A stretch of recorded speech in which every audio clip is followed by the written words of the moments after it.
पूर्वाध 628। अवधूत के कंधे पर सवार होकर गंगा को पार करना।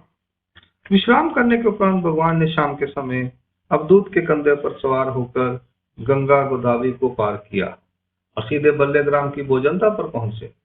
वहां वे थोड़ी देर बैठे। इतने में भक्तिजन भिक्षा कर भगवान के पास पहुंचे। फिर भगवान ने भिक्षा अन्न का भोजन किया। इसके उपरांत भक्तिजनों ने भिक्षान भोजन किया। गोधूली वेला तक भगवान वहीं बैठे रहे। लीला का हेतु। भगवान ने श्री दत्तात्रेय प्रभु के सम्मान हेतु अवधूत के कंधे पर बैठकर गंगा गोदावरी को पार किया, क्योंकि वे इस पर मार्ग के आदि कारण है। उनके चरणों से पंचालेश्वर का स्थान पवित्र हुआ है। श्री दत्तात्रेय प्रभु ने अपनी लीला से इसे संबंध देकर पवित्र किया है। उस पवित्रता का आदर सम्मान करते हुए अवधूत के स्कंद का सहारा लिया।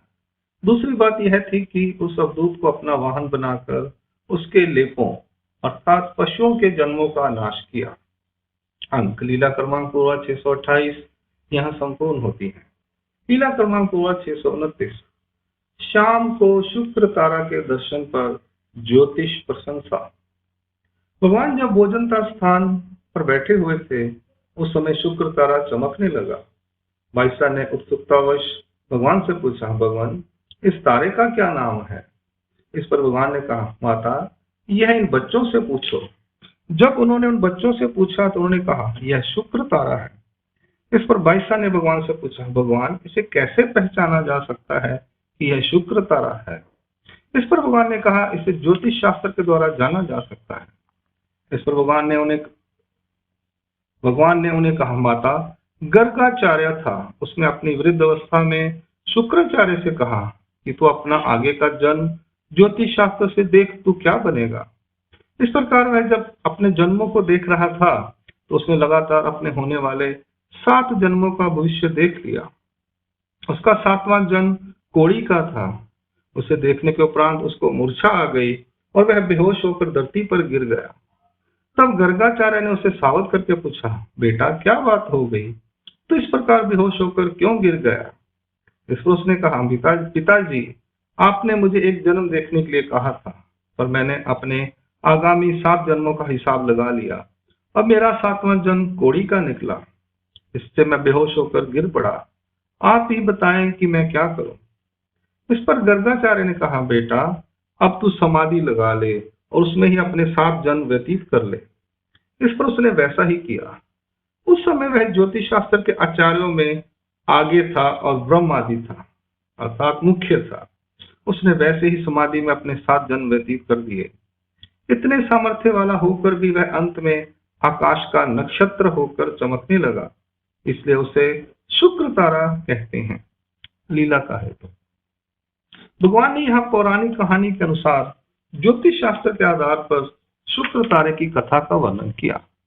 ब्रह्म विद्या शास्त्र के अनुसार इसका कोई आधार नहीं मिलता। उसमें तो 3 लोक ही बताए गए हैं, स्वर्ग, मृत्यु और पाताल।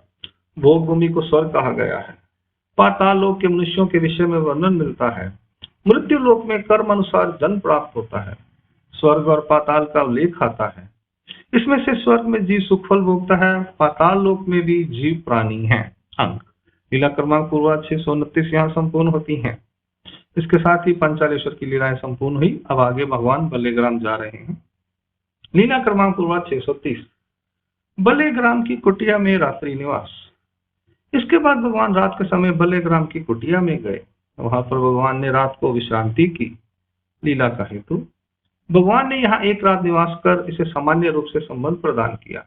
शक्ति का निक्षेप तो भगवान ने यहाँ पहले ही किया हुआ था। अंक लीला क्रमांक पूर्वाध 630 यहाँ संपूर्ण होती है। लीला क्रमांक पूर्वाध 631।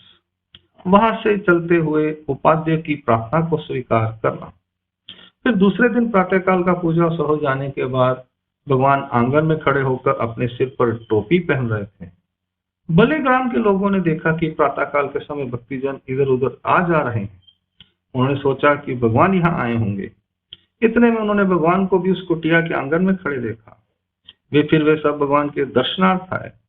उन्होंने फिर भगवान से पूछा, आप कब यहाँ आए, हमें पता ही नहीं चला, अन्यथा हम रात को आपके पूजा अवसर को देखते, उस लाभ से हम वंचित रहे। इस पर भगवान ने कहा, महात्मा लोग तो ऐसे ही होते हैं, जिनका आने का भी कोई पता न चले और जाने का भी। इसके बाद उपाध्याय की माता ने आकर उस समय भगवान से प्रार्थना करते हुए कहा, भगवान, सभी भक्तिजनों के साथ आज आप मेरा उपहार स्वीकार करें जी। इससे पहले सबने भोजन खिलाया था पर हमारी बारी नहीं आई। यही बात उसने बेटे उपाध्याय से कही। तब उपाध्याय ने भी भगवान से भोजन के लिए प्रार्थना की। इतने में नागदेव भट्ट भी वहां आ गए और उन्होंने भी उस दिन दोपहर के भोजन का आग्रह किया। सबने भगवान से प्रार्थना करते हुए कहा, भगवान, आज आप यहाँ दोपहर का भोजन करके जाएं जी। फिर भगवान ने उपाध्याय की ओर देखते हुए कहा, अब तो हम यहाँ से जा रहे हैं, हम ग्राम अंतर कर रहे हैं, आप हिरण्यपुरी में उपहार लेकर आ जाना, हम वहीं पर आपका भोजन स्वीकार करेंगे। ऐसा कहकर भगवान वहां से चल पड़े। भले ग्राम के सभी महाजन भगवान के साथ उन्हें विदा करने के लिए थोड़ी दूर तक आए। उसके बाद फिर भगवान ने उन सबको वापस जाने की आज्ञा दी। उपाध्याय भी उपहार लाने के लिए वहीं पर रह गए। लीला का है, भगवान ने उपाध्याय की माता के आग्रह को मान लिया, क्योंकि भगवान किसी के पुण्य कार्य में बाधा उत्पन्न नहीं करना चाहते। उनके मनोधर्म को पूरा करने के लिए भोजन का सामान हिरण्यपुरी में मंगवा लिया। इससे उनकी अपनी प्रवृत्ति भी भंग नहीं हुई और उनके पुण्य कार्य में बाधा भी उत्पन्न नहीं हुई। भगवान ने उनके भोजन को स्वीकार करके उपाध्याय को योग्यता प्रदान की और उनकी माता को पुण्य फल प्रदान किया। नागदेव भट्ट को निमित्त बनने का अधिकार प्रदान किया। अंक लीला क्रमांक पूर्वा 631 यहाँ संपूर्ण होती है। लीला क्रमांक पूर्वा 632 पीवल लरडी में आसन। भले ग्राम से हिरण्यपुरी की ओर जाते समय मार्ग में पीवल लरडी का स्थान आया। वहां भगवान थोड़ी देर आसन पर विराजमान हुए। तब नाथोबा ने भगवान से पूछा, भगवान, इस स्थान को पीवल लरडी क्यों कहते हैं? इस पर भगवान ने उन्हें समझाते हुए कहा, मंडलिका, इस टिले की मिट्टी पीली है। मराठी में पीली को पिवल कहते हैं और दरडी को टिला, इसलिए इसका नाम पीवल दरडी है, अर्थात पीली मिट्टी का टिला। फिर वहां से भगवान ने आगे प्रस्थान किया। लीला का हेतु, भगवान ने यहाँ केवल संबंध प्रदान किया। भगवान ने थोड़ी देर यहाँ विश्रांति की। इसके अतिरिक्त यहाँ कोई विशेष हेतु नहीं था। इसके अतिरिक्त उन्होंने पीवल दरडी का अर्थ भी स्पष्ट किया। अंक लीला क्रमांक पूर्वा 632 यहाँ संपूर्ण होती है।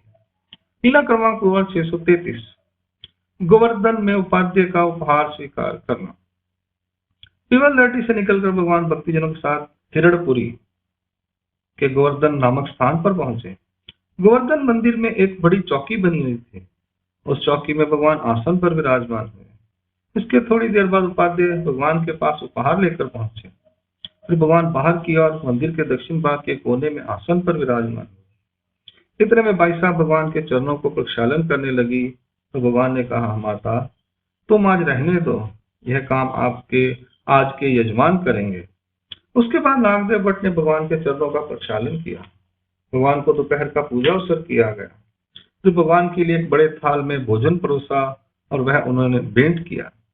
भगवान ने भोजन किया, कुल्ला किया और पान का बीड़ा लिया। फिर भगवान ने नागदेव की ओर इशारा करते हुए कहा, माता, इन्हें भी भोजन दो। तब उसने कहा, भगवान, नहीं जी, मैं देवता को तुलसी पत्र भेंट करके ही भोजन करूंगा, अभी नहीं।